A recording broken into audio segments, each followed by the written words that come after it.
So in today's class we will take up the speech sounds, the classification and description of speech sounds. Okay, so first and foremost we begin with the two types of sounds. Broadly speaking, speech sounds can be classified into two categories as consonants and vowels. What is the basic difference between a consonant and a vowel? Of course you know the answer because you've been doing this even earlier.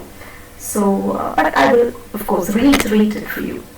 A consonant sound is one that is produced with some sort of obstruction or at least friction during the articulation of the sound. Okay? And a vowel sound is one that is produced with the free flow of air during the articulation. There is no closure, there is no narrowing of air passage, and air flows freely through the oral tract during the production of a vowel sound. But a consonant is produced with some kind of an obstruction or hindrance or block, or at least there is audible friction during the articulation of a sound. Consonant sound. And from where does the audible friction come? It comes as a result of the narrowing of the air passage. If the air passage is not blocked or obstructed completely, at least it is narrowed to such an extent. And what do you mean by air passage? The passage of air through the mouth or the nose. It is narrowed to such an extent that you hear an audible friction. By friction, audible friction usually comes out as a hissing sound. Okay? So you have this classification based on the mode of articulation. Then, as I said, this is the description. What we saw earlier was the description of the consonant and vowel sounds. You can classify the consonant sounds and the vowel sounds further. On what basis do you classify? Classification of consonant sounds is usually done on the basis of the state of the glottis, the articulators involved. Remember, we spoke about the active and the passive articulators. Yes. During the articulation of a consonant sound, an active and a passive articulator, they come into contact, and that is how the obstruction or the block is created. Okay? And so the articulator is involved, and also on the manner in which the block is created or the narrowing of the air passage is done and then released, because ultimately the air has to be released so that the sound travels in the form of sound waves, through the atmosphere and reaches the ears of the listener, isn't it? So there is obstruction and then release, and this is called the manner of articulation. A consonant sound is classified on the basis of the state of the glottis, the articulators involved, and also the manner of articulation or the obstruction or narrowing of air passage. And what about classification of vowels? You can't use the same criteria as for consonants, because the state of the glottis in the case of all vowel sounds is that it is narrow, which means all vowel sounds are voiced. So, can we classify vowel sounds on the basis of the state of the glottis when all the sounds are voiced? It's not possible, right? So, we will leave out that. Then you have the articulators, the active and the passive articulators. But a vowel sound is produced without any obstruction or even narrowing of air passage, which means you can't classify vowel sounds using the criterion of the articulators involved. Then the third criterion that we use, or the third factor that we use in order to describe classify consonant sounds, is the manner of articulation or the way in which the obstruction or narrowing of air passage is created. That also is not possible because there is no narrowing, there is no obstruction. So we have to look for other criteria by which we can classify vowel sounds. One is the shape of the lips. Two, the part of the tongue involved. See, you must understand that the tongue is involved in some way. In what way? It is raised or lowered within the mouth but never in a manner causing friction, because vowel sounds are articulated how? With the free flow of air. But I can show you how the tongue can assume different heights within the tongue. Come on, pronounce the sound E. Look at the gap between the roof of the mouth and the tongue now. And next, pronounce the sound R. Look at the gap between the tongue and the roof of the mouth. Now, what do you understand? When you articulate R, the tongue is lowered, and when you articulate E, the tongue is raised. Still, there is enough gap between the roof of the mouth and the tongue for air to pass through without friction. Okay? For the free flow of air through the mouth. So, what we are saying is, we classify vowel sounds based on the shape of the lips. Why shape of the lips? Say E and U, what happens? Immediately, there is a difference in the shape of the lips.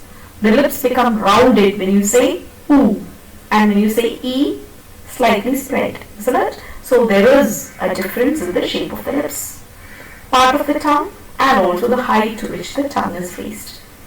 I will not go into the details right now, because the next topic is classification and description of consonant sounds, and the topic after that is classification and description of vowel sounds, and I will be taking up all these details, all these criteria in detail while doing these topics. Okay, for the time being, this is just an introduction on consonant sounds and vowel sounds.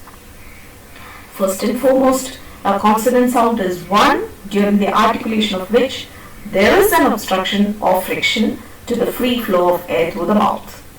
A vowel sound is one produced without any obstruction or constriction to the free flow of air at any point during the articulation. In the case of the vowel sound, there is neither closure nor narrowing of the air passage. Alright? Okay. So,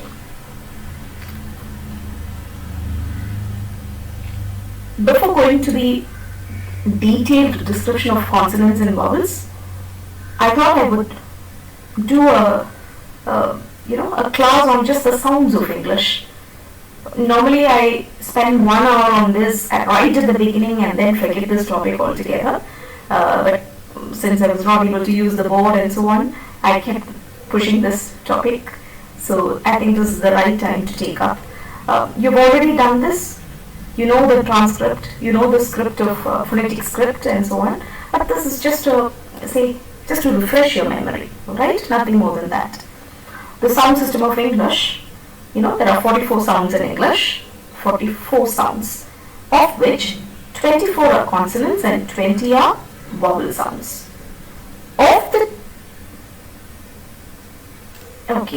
There is a mistake here. Okay.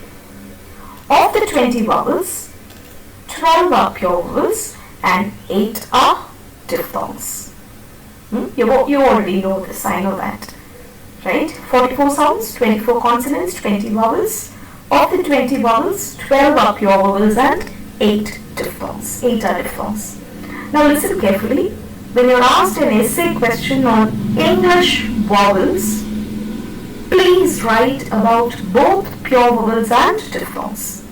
I have seen in many answer scripts students explaining only the pure vowels when the question is on English vowels. Mind you, diphthongs are also vowel sounds. So if the question specifies pure vowels, you need to write off only the 12 pure vowels. But if the question is generally about vowels, please don't make the mistake of omitting the diphthongs, because you will get only half the marks. Alright. So that was from the examination point of view. Now we move on. First, let us take this consonant sounds. There are 24 of them, right? I will explain, I will of course pronounce, and we will look at the occurrence of each of these sounds in English. First, I have grouped them in such a way, I've grouped them in such a way that things will become easy for you as we take up the description of consonant sounds. Right?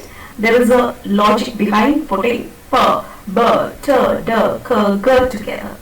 It was not randomly done. Alright? You will realize it when we take up the theory part. So listen.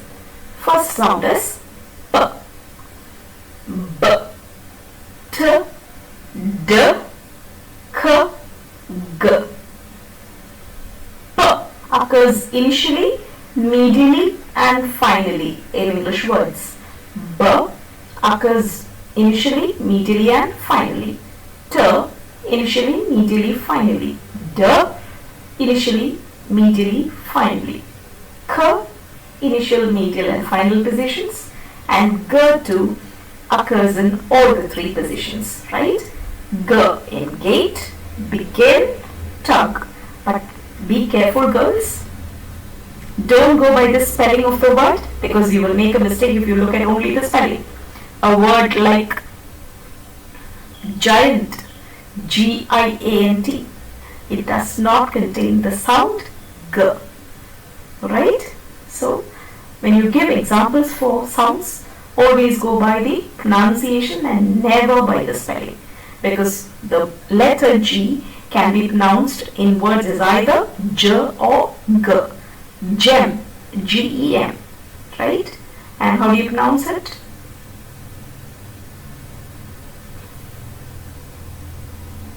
G, as J, sorry, so, as J. Next.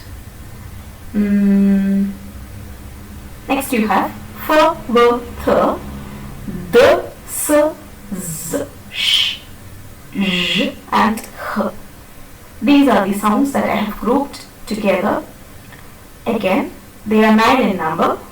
You will understand this grouping later on, alright? For the time being, we will look at the pronunciation of the sounds.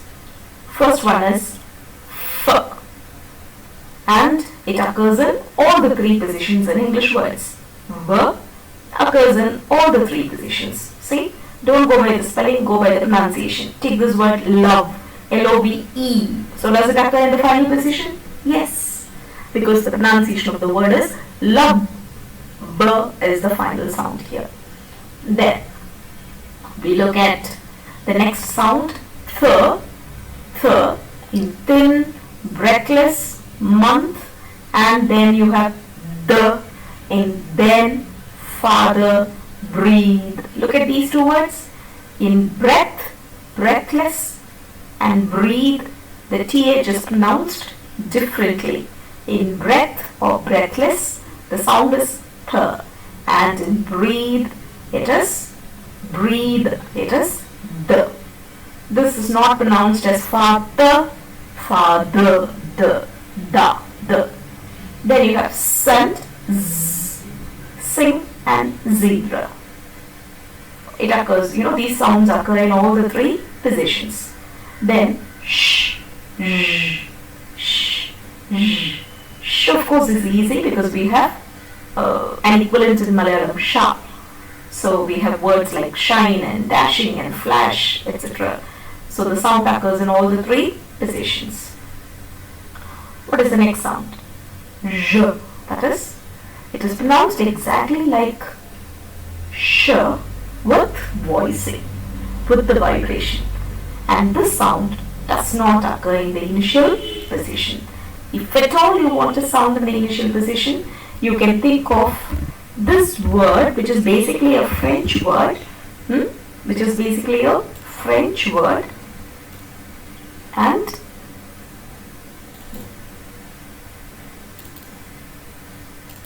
it's a French word pronounced as genre. So you have the j sound at the beginning of this word, and I mentioned this word because it is commonly used in English now. We use this word genre in English very commonly now. And then you have decision, not decision, like we normally pronounce, and mirage, what you see in the desert, right? So mirage. And we Indians, we tend to substitute this sound with sh. We are not very familiar with the voiced j, So we replace it with sh, which is there in Malayalam or all the Indian languages. So instead of saying genre, we say genre. Instead of saying decision, we say decision. And instead of saying mirage, we say mirage. What is the right pronunciation? Je, not sh. And finally, h. It's like a whisper, you know. H. And the sound occurs in the initial and medial positions only, not in the final position. So you may have words ending with the letter H, but the pronunciation is never H. You have words like match, or even a word like, say, O. O. Does it end in the letter H? Yes. But the pronunciation is not O. Right? It is O. So the H sound, H, does not end the word in English. It does not occur in the final position in English. Okay. Then you have ch, j, ch and j. Actually, these are sometimes referred to as consonantal diphthongs. Why? They combine the qualities of two sounds, and hence they are called diphthongs. Normally we only speak of vowels as diphthongs, but sometimes these two sounds, consonant sounds, are called consonantal diphthongs because they combine the qualities of two monophthongs or single sounds. So, and we normally represent diphthongs. See, take the case of the vowel sounds, which are diphthongs. You always have two letters as symbols, you know, for each of the sounds. Two letters form the symbol of the diphthong. Here too, you have T and sh. You have D and j. The symbol for t and d, sh and j. J, forming the symbol, the phonetic symbol of these two sounds. They are called consonantal diphthongs. Sometimes, right? So for 1 mark, you could be asked a question of which are the consonantal diphthongs. So these two are the consonantal diphthongs. So ch, j. They occur in all the three positions. Next, you have the three nasal sounds. M, n, ng. M, n, ng. Ma, na, nga. Okay. So they occur. The first two occur in all the three positions. And what about the third one? Ng does not occur in the initial position. Alright. It does not occur in the initial position. Next, l, r. L occurs in all the three positions, and r. See, how did I pronounce it earlier? I said r. Now I say r. That's possible, you know, because in English, as it is spoken in England or by the native speakers, you hear both these pronunciations for the letter R. What are the pronunciations? One is r and the other r. So you can say you are right. You are right. Or you can say you are right. R. The other one was r. Got it? Both these are acceptable pronunciations. In fact, RP or received pronunciation, which is considered the standard pronunciation even in England, okay, among native speakers. In RP, the pronunciation of the letter R is always R, not R. But in other dialects of English spoken by the speakers in England, you do hear R. So both these are acceptable. And when we take up the description of consonant sounds, I will do that in detail. Alright? So for the time being, we will just look at R. So you have three positions. But then you must understand that in the final position, the letter R is never pronounced when you articulate a word individually. For example, teacher, father, mother, brother, not brother, mother, right? This is not bar, it is ba. It is not star, it is star. S-T-A-R, right? So, usually the final R in a word is not pronounced, but it is pronounced only when the next word in continuous speech, when you normally speak, when the next word begins with a vowel sound, then the final R is pronounced. You understand? The final, for example, you say the bar is closed. Do you hear the R? Not the bar is closed, the bar is closed. So, what does that mean? The final R is pronounced only in continuous speech when the next word begins with a vowel sound. Got it? Okay, then you have two more sounds. This, the letter W. Okay, what does this phonetic symbol stand for? It stands for the sound W. W, not B, W. W. White, wind, window, between. See, between, or between, between, white, and so on. And again, what do you notice here? It does not occur in the final position in a word in English, in an English word. So, next time you are tempted to write in your phonetic transcription the phonetic symbol W at the end of a word, just remember this point, it does not occur in the final position. So words like, what about the letter W? Yes, L-O-W, N-O-W, window, right? Lots and lots of words that end in the letter W. But mind you, all these sounds, all these words usually end in a diphthong. Okay, O, ow, a vowel diphthong, a vowel glide, and not in the consonant letter W, consonant sound W, because this sound does not occur in the final position. What about this? The final sound is Y, not J, because which is the symbol for J? See, look at this one. You have the letter J. Here you have the letter J. You have the letter G, symbolizing, standing as the orthographic representation of its sound, J. And then you have this phonetic symbol which is written with the letter J. Pronunciation of the sound is Y, Y. Use, yellow, year, Y-E-A-R, year, and so on. All these words, they begin with year sound, use. So I have underlined U here, but you must understand that this letter is a combination of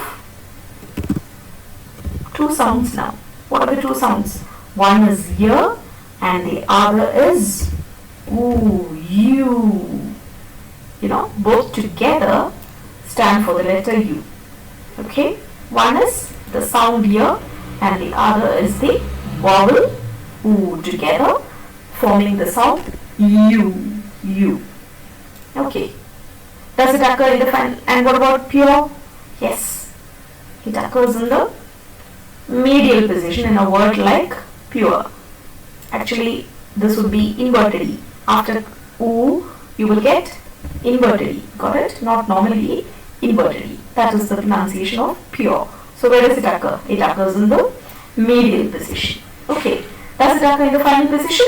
No. What about this word joy? Huh? You were tempted to say it occurs. Doesn't it occur in joy? No. Joy is actually pronounced with J. This J and this J and the vowel glide or diphthong oi. Okay. It does not end with the consonant sound here. Watch out. Please, I give you this sort of a table just to make you aware of the non-occurrence of certain sounds.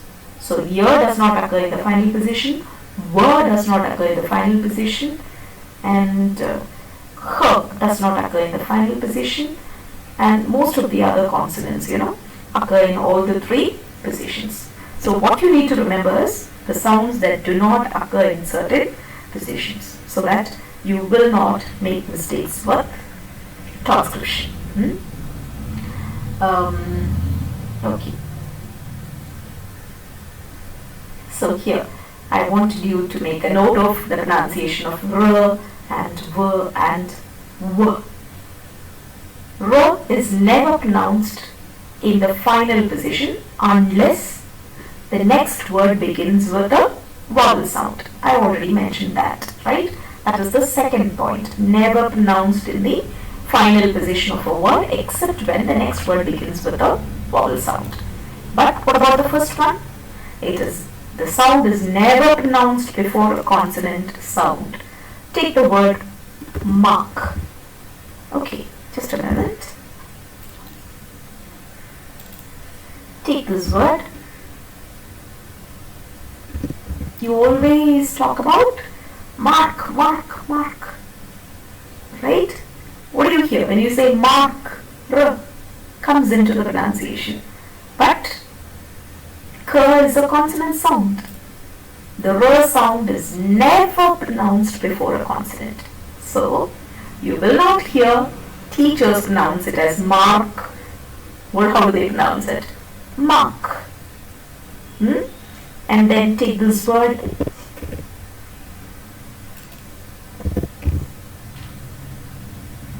party, party. Party? No. Pronunciation is party. Right? There is no r pronounced there. Party. Why?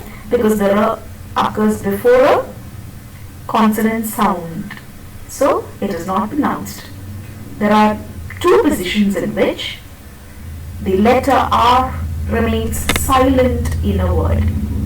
The R sound is never pronounced before a consonant sound or in the final position when a word is articulated individually. It is pronounced only when the next word begins with a vowel sound. Understood? Okay. So this car, okay, I'll just demonstrate it now. Just a minute. Okay. This car is mine or hers or whoever. It doesn't matter. This car is mine. How do you pronounce it? This car is mine. Or this is my car. Full stop. See? There is a difference in the pronunciation of car in both these words. This car is mine. The R is pronounced. Okay, it is pronounced. It is pronounced. But in this word, of course, it is not. This is my car. Because it is the end of a sentence, there is a pause. So, whatever be the next word, it doesn't matter. Because there is a pause here. It is only in continuous speech, that is when there is no pause. A pause is usually indicated with a full stop or a question mark or an exclamation mark or at least a comma or a semicolon. Right? So when there is no pause, you call it continuous speech. So, in continuous speech, when a word ends in the letter R, you look for the next word. If it begins with a vowel, then the R is pronounced. But here, there is a pause. There is a full stop, which means the sentence stops there. And R is the final word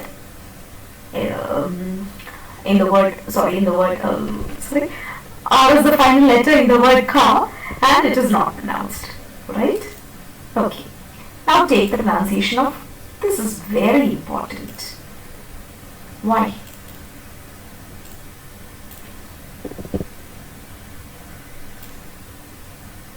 We Indians, we do not use two sounds for v and w. Instead, we use only a common sound for these two English sounds. So, honestly speaking, how do we normally pronounce the word window? We say window, window, window, right? V. But an Englishman would only pronounce it as window, not as window. Throughout India, we have this tendency to replace w with v. So we don't make a difference between west and west. West, you know, is an undergarment. West is the direction. East, west. We tend to use a common sound for both v and w. But I'll give you a tip. How do you differentiate between v and w? When you find v in the spelling of the word, it is always pronounced as v. V. It is always pronounced as v. And when you find w in the spelling of the word, it is pronounced as v, or it could remain silent as in right or wrong. There are so many words where the letter W remains silent. Okay. But if it is pronounced only as V and not as B. It is pronounced as V, not as B. Okay. Keep this in mind. This will help you for transcription. That is, when you find V in the spelling, the pronunciation is only V. And when you find W in the spelling, the pronunciation is only W. But sometimes W can remain silent. In words like wrong, W is silent. Okay. Alright.